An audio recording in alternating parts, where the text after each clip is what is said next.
Hello friends, नमस्कार। मैं हूं डॉक्टर रजत मालोत। आज मैं आपसे चर्चा करूंगा फुट ड्रॉप में कौन-कौन सी सर्जरीज़ पॉसिबल है जिससे आपका फुट ड्रॉप ठीक किया जा सकता है। दूसरा, मैं इस पे ये चर्चा करूंगा कि फुट ड्रॉप में कोई आपके केस में कोई सर्जरी काम करेगी भी या नहीं करेगी। फ्रेंड्स, फुट ड्रॉप को मैंने पहले भी वीडियो में समझाया और मेरे पास काफ़ी ज़्यादा फ़ोन आते हैं फुट ड्रॉप के पेशेंट के। और मैं सबसे पहले ये बताऊँगा कि फुट ड्रॉप बेसिकली वापस से शॉर्ट में बताऊँगा कि होता क्या है।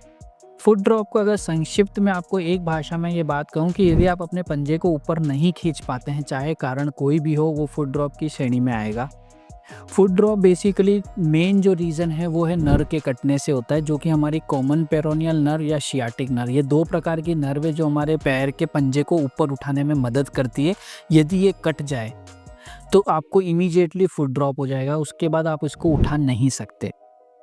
ये सबसे कॉमन कारण है फुट ड्रॉप का। और इसमें यदि आपने राइट टाइम पे अगर आपको पता लग जाता है कि कोई एक्सीडेंट हुआ है या फिर आपकी कोई सर्जरी हुई है, उसके बाद अगर फुट ड्रॉप हुआ है, तो आप इमीडिएटली उस नर्व को ओपन करवा सकते हैं। उसको आप एंड टू एंड या तो नर्व को जुड़वा लें या फिर आप नर्व के बीच में ग्राफ्ट डाल लें और आप उसको नर्व को वापस अगर आपने कंटिन्यू किया है तो पूरे चांसेस है कि 1 से 1.5 साल के अंदर वापस से आपकी जो सर्कुलेशन नर्व का चालू हो जाएगा और आपका जो पंजा है वो वापस से ऊपर होने लग जाएगा। किंतु यदि बहुत साल हो गए हैं, 10 साल 15 साल से आपको फुट ड्रॉप है, तो ऐसे में नर्व सर्जरी कभी काम नहीं करती है, क्योंकि नर्व के एंड्स ख़राब हो चुके होते हैं। जो मसल पे जुड़ते हैं वो मसल के जो एंड्स होते हैं वो ख़राब हो चुके होते हैं और that is called as myoneural degeneration. उसके बाद अब आपको नर्व को यदि आप जोड़ भी देते हैं तो काम नहीं करेगा। उसके बाद हमारे को नेक्स्ट दूसरे प्रकार के विकल्प पे जाना पड़ेगा, जो कि मोटे-मोटे तौर पे 2 प्रकार के होते हैं।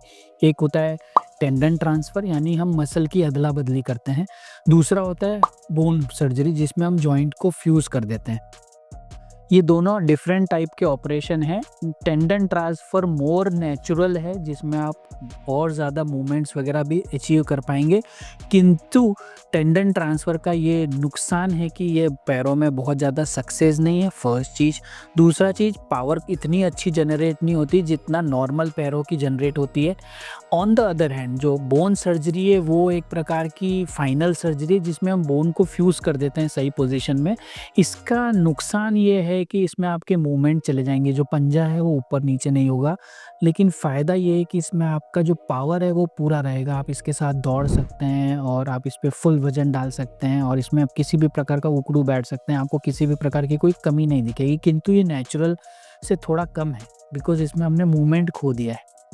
तो यदि आपके फुट ड्रॉप में आपको 10-12 साल हो गए और नर्व रिपेयर सर्जरी पॉसिबल नहीं है, तो उस केसेस में अब आपके पास सिर्फ 2 ऑप्शन बचते हैं। इनफैक्ट 3 ऑप्शन बचते हैं। यदि आप कोई सर्जरी नहीं कराना चाहते, तो आप लाइफ लॉन्ग एक जूता आता है जिसको एंकल फुट ऑर्थोसिस या फुट ड्रॉप स्प्लिंट बोलते हैं, आप ये इसको पहन के रखें और लाइफ में पूरे टाइम इसको पहन के रखें और आप अपनी लाइफ को आराम से जिएँ।